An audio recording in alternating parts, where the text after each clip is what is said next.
Hi friends, welcome to Saran Mega's Kitchen. வீடியோக்குள்ள போறதுக்கு முன்னாடி சரண் மெகாஸ் சேனலை சப்ஸ்கிரைப் பண்ணாதவங்க சப்ஸ்கிரைப் பண்ணிக்கோங்க.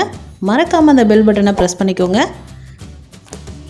ஹாய் வியூவர்ஸ், இன்னைக்கு நம்ம தயிரோட ஆடை எடுத்துட்டு அதிலிருந்து எப்படி நம்ம வெண்ணெய் தயார் பண்ணலான்னு பார்க்கலாம். ஏற்கனவே நம்மளோட சேனலில் முழு தயிரையும் எப்படி மோராக கடைஞ்சி எடுத்துட்டு அதிலிருந்து வெண்ணெய் எடுத்துட்டு வெண்ணெய் எப்படி நம்ம நெய் ஆக்கலான்ற வரைக்கும் எல்லா ப்ராசஸையும் பார்த்தோம். அதோட லிங்க் நான் கீழே டிஸ்கிரிப்ஷனில் கொடுக்குறேன். இல்லை அப்படின்னா ஐகானில் கிளிக் பண்ணி யூஸ் பண்ணிக்கோங்க. இப்போ பாருங்கள், நம்ம ஏற்கனவே சேகரித்து வச்சுருக்க அந்த தயிர் ஆடையை மிக்சர் ஜாரில் நான் போடுறேன். நீங்கள் நாளுக்கு நாள் அந்த தயிர் ஆடை சேமித்து வைக்க அது வந்து திக்காயிடுங்க, பேஸ்ட்டு மாதிரி. பாருங்கள், பார்க்கவே உங்களுக்கு தெரியும். முக்கியமான விஷயம், இந்த மாதிரி நீங்கள் மிக்சர் ஜாரில் போடும்போது அந்த ஆடை வந்து கூலிங்காக இருக்கணும். இந்த ஆடை மேக்ஸிமம் பார்த்திங்கன்னா 4 days வரைக்கும் சேர்த்து வைக்கலாங்க. அதுக்கு மேலே சேர்த்திங்க அப்படின்னா உங்களுக்கு நெய் வந்து பியூராக நல்ல நெய் மாதிரி வாசம் வராது. பாருங்கள், மிக்சர் ஜாரில் விட்டுட்டு சும்மா ஒரு 2 ரவுண்டு விட்டுட்டு அது எல்லாத்தையும் கலக்கிட்டு அதுக்கப்புறமா கொஞ்சமாக தண்ணி விட்டுக்கிறேன். அப்போ தான் உங்களுக்கு வந்து வெண்ணெய் வந்து அதுலேருந்து சீக்கிரமாக பிரிஞ்சு வருங்க. பாருங்கள், எவ்வளோ அழகாக இருக்குது பார்க்கவே. வெண்ணெய் தனியாக மோர் தனியாக இருக்குது பாருங்கள். உங்களுக்கு பார்க்கும் போதே தெரியும். நீங்கள் ரொம்ப நேரம்லாம் நீங்கள் இதை கடைஞ்சிட்டு இருக்கணும்னு அவசியம் இல்லை. ஜஸ்ட் ஒரு 5 minutesக்குள்ளேயே நம்ம இதை ப்ரிப்பேர் பண்ணிடலாம்.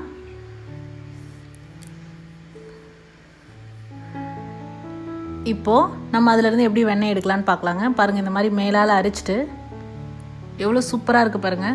நீங்கள் இந்த மாதிரி வீட்டிலே தயார் பண்ண ஆரம்பிச்சிட்டிங்கன்னா கடைகளில் வாங்குறதே தவிர்த்துடுவீங்க. அந்தளவுக்கு இதோட வாசனை சூப்பராக இருக்கும். தண்ணியில் போட்டு நம்ம அலசி எடுத்து ஃப்ரிட்ஜில் ஸ்டோர் பண்ணி வச்சுக்கலாங்க.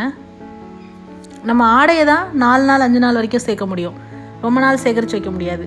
ஆனால் வெண்ணெயை பார்த்திங்கன்னா நீங்கள் ஒரு 4 months வரைக்கும் மேக்ஸிமம் நம்ம ஃப்ரீசரில் போட்டு சேகரித்து வைக்கலாம். இந்த மாதிரி சுத்தமாக தண்ணியில் 2-3 டைம் நல்லா மோர் இல்லாமல் வாஷ் பண்ணிவிட்டு ஒரு பாக்ஸில் போட்டு, அதாவது சில்வர் பாக்ஸ் வேணால் பிளாஸ்டிக் கண்டெய்னரில் போட்டு நல்லா லாக் பண்ணி ஃப்ரீசரில் போட்டிங்க அப்படின்னா 4 months வரைக்கும் அது ஃப்ரெஷ்ஷாகவே இருக்கும். உங்களுக்கு தேவைப்படும் போது கொஞ்சமாக எடுத்து நெய் காய்ச்சி வச்சுக்கலாம். இல்லை அப்படின்னா நெய் காய்ச்சிட்டிங்க அப்படின்னா நெய் காய்ச்சினிங்கன்னா நெய் கெட்டே போகாதுங்க. சுத்தமான நெய் கெட்டு போகவே போகாது. அதுவும் சூப்பராக இருக்கும். உங்களுக்கு வாசனை மட்டும்தான் உங்களுக்கு குறையுமே தவிர அது வந்து கெட்டே போகாது. உங்களுக்கு நிறைய பேர்த்துக்கு அந்த தயிர் கடையிறது ஒரு பெரிய லென்த்தி ப்ராசஸாக இருக்கும். அந்த மாதிரி இருக்கவங்களுக்கு இந்த மாதிரி ஆடையிலேருந்து தயிர் எடுக்கிறது, அதாவது வெண்ணெய் எடுக்கிறது ரொம்ப யூஸ்ஃபுல்லாக இருக்கும் இந்த வீடியோ நினைக்கிறேன். இப்போ பாருங்கள், அந்த மோர்லேருந்து சுத்தமாக எல்லா வெண்ணையும் நம்ம எடுத்தாச்சு.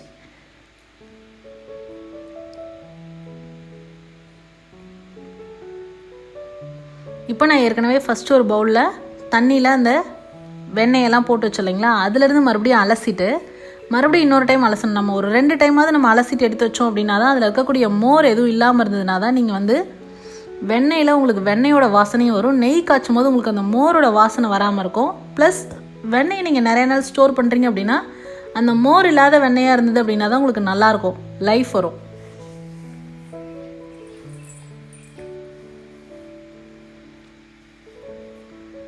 உங்களுக்கு இந்த மாதிரி எடுக்கும்போது உங்களுக்கு பாத்திரத்தில் ஒட்டுது, கையில் ஒட்டுது, அந்த மாதிரி டிஸ்டர்பன்ஸ் இருக்குது அப்படின்னா நீங்கள் ஐஸ் க்யூப்ஸ் போட்டுக்கிட்டீங்க அப்படின்னா ஒட்டவே ஒட்டாதுங்க. ஈஸியாக இருக்கும் உங்களுக்கு எடுக்கிறதுக்கு.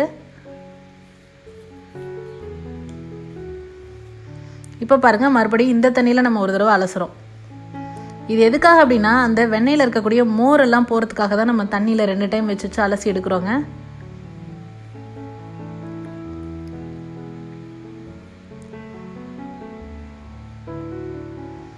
இது ஒரு ரொம்ப ரொம்ப ரொம்ப சிம்பிள் அண்ட் ஈஸி மெத்தட்னு சொல்லலாம். ட்ரை பண்ணி பாருங்கள். உங்களுக்கு இதில் ஏதாவது டவுட்ஸ் இருந்தது அப்படின்னா கமெண்ட் செக்ஷனில் கண்டிப்பாக கேளுங்க ஃப்ரெண்ட்ஸ். நான் உங்களுக்கு டவுட்ஸ் கிளியர் பண்ணுறேன். பாருங்கள், இந்த மாதிரி நான் ஒரு டப்பர்வேர் பாக்ஸ் வச்சுருக்கேன். அதில் நான் சேகரித்து வைக்கிறேங்க. இந்த மாதிரி வச்சிட்டோம் அப்படின்னா இந்த வெண்ணெய் வந்து 3 to 4 மாதம் வரைக்கும் நம்ம ஃப்ரீசர்லேயோ சில்லர்லேயோ போட்டு வச்சிட்டோம் அப்படின்னா ஒன்றுமே ஆகாதுங்க. உங்களுக்கு வெண்ணெய் குவாலிட்டி அப்படியே தான் இருக்கும். ஆனால் அதில் மோர் இருக்கக்கூடாது, அது மட்டும் முக்கியமான விஷயம். இல்லை அப்படின்னா அது வந்து ஒரு மாதிரி புளிப்பு வாசனை வந்துடும். இதை நம்ம ஃப்ரிட்ஜில் ஸ்டோர் பண்ணி வச்சுக்கலாம். அவ்வளோதாங்க. தயிர் ஆடையிலேருந்து எவ்வளோ அழகாக வெண்ணெய் தயார் பண்ணுறதை நம்ம பார்த்தாச்சு. வெண்ணெய் எவ்வளோ சூப்பராக வந்ததுன்னு பார்த்துருப்பீங்க. இது போன்ற ஹெல்தி ரெசிபீஸ்க்கு மறக்காம சரண் மெகாஸ் சேனலை சப்ஸ்கிரைப் பண்ணுங்கள். இந்த வீடியோ உங்களுக்கு பிடிச்சிருந்தா லைக் பண்ணுங்கள், ஷேர் பண்ணுங்கள், கமெண்ட் பண்ணுங்கள். தேங்க்ஸ் ஃபார் வாட்சிங் ஃப்ரெண்ட்ஸ்.